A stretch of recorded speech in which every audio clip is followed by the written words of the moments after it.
హెచ్చరిక, దైవజనుని హెచ్చరిక.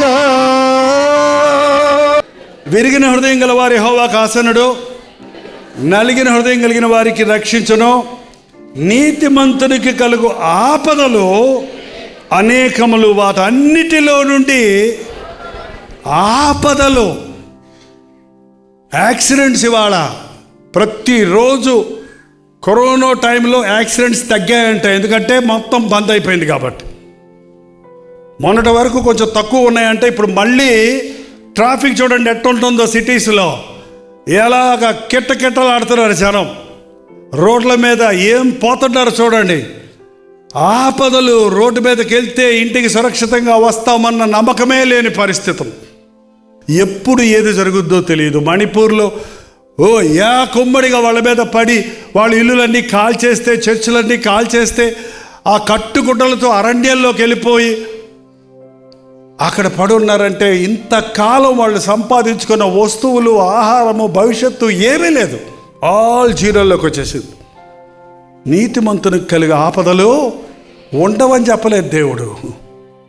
నీతిమంతులకు కూడా ఆపదలు వస్తాయి, కానీ వాటన్నిటి నుండి ప్రభువు తప్పిస్తాడు, విడిపిస్తాడు, రక్షిస్తాడు, కాపాడుతాడు. మన ఆస్తి పోతే మళ్ళీ సంపాదించుకోవచ్చు అండి. ఆరోగ్యం పోయినా కూడా, ఒక కాళ్ళు లేకపోయినా కూడా బతకొచ్చు, ఒక కన్ను లేకపోయినా కూడా బతకొచ్చు.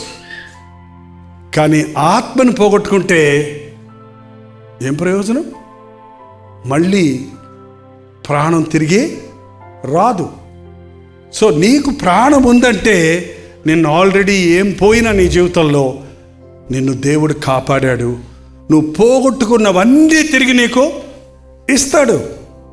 సిక్లగ్ అనే ఊరిలో దావీదు తన అనుచరులు యుద్ధానికి వెళ్ళినప్పుడు వచ్చేటప్పటికి శత్రువు జరబడి ఆ స్త్రీలను, పురుషుల్ని, వాళ్ళ స్త్రీలను, పిల్లల్ని, వాళ్ళ ఆస్తులన్నీ తీసుకొని దోచుకొని ఇళ్ళన్నీ తగలబెట్టి వెళ్ళిపోయారు.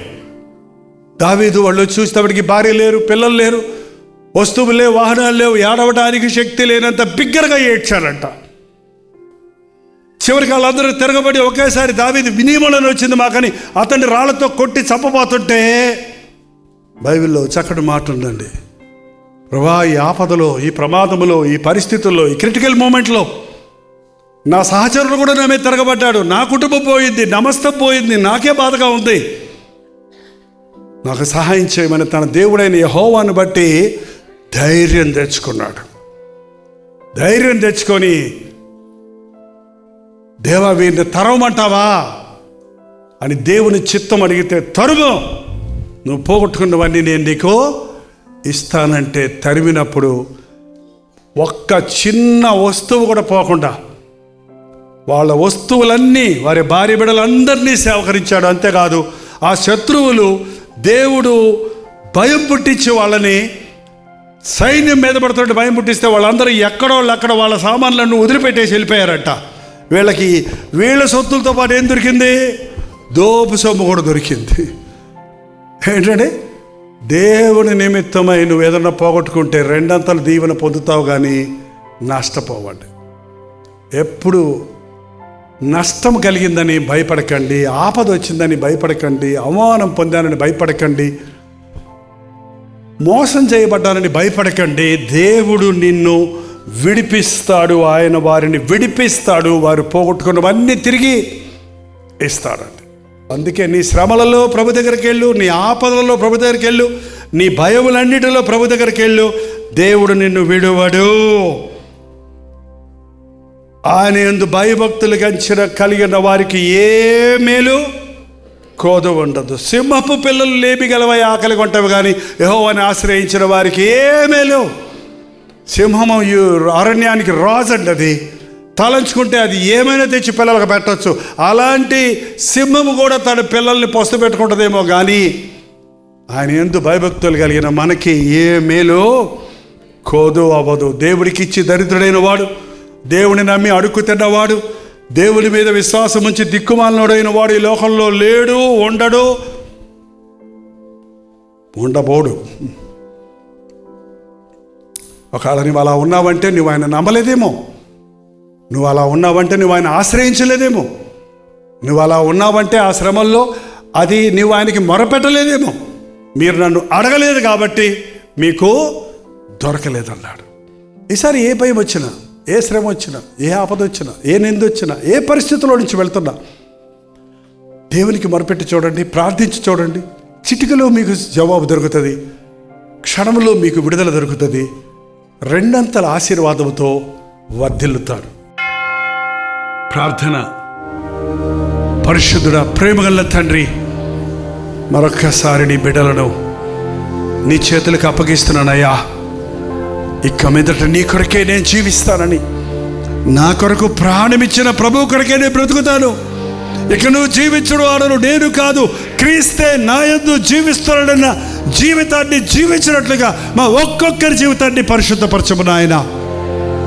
పుంచున్న సాతాను తంత్రాలకు, ఆపదలకు మేము లగ్గక తన రెక్కల మీద మమ్మల్ని మోసే ప్రభు ఉన్నాడని, మహోన్నతుడి రెక్కల చాటున దాగినప్పుడు ఏ అపాయము మాకు రాదని, మా పక్కన 1000 మంది పడినా, కుడి ప్రక్కన 10,000 మంది కూలినా ఏ అపాయము రాకుండా కాపాడి దేవుడు నాకున్నాడని నమ్ముచున్నామయ్యా. మా భయములన్నీ, మా చింతలన్నీ, మా వేదనలన్నీ సిలువ దగ్గర వదిలిపెడుతున్నామయ్యా. మాకు సమాధానం దయచేయి, సంతోషం దయచేయి, ధైర్యం దయచేయి, విశ్వాసం దయచేయి. పరిశుద్ధులుగా, నీకు ఇష్టలుగా ఇది మొదలుకొని నీ సాక్షులుగా బ్రతుకుటకు మా ఒక్కొక్కరికి సహాయం చేయి నాయన. నిశ్చితమైతే నీ రాకడ ఆలస్యమైతే మరల కలుసుకోవడానికి అవకాశాలు అనుగ్రహించమని యేసు క్రీస్తు నామములో అడుగుచున్నాము తండ్రి. మన తండ్రి అయిన దేవుని యొక్క ప్రేమయు, కుమారుడైన క్రీస్తు యొక్క కృపయు, ఆదరణకర్త అయిన పరిశుద్ధాత్మ యొక్క సహవాసమును కూడి వచ్చిన మనందరికీ ఇప్పుడును సదాకాలమును తోడై ఉండును గాక. ఆమేన్, ఆమేన్, ఆమేన్. ప్రతిధ్వని కల్వరి ప్రతిధ్వని.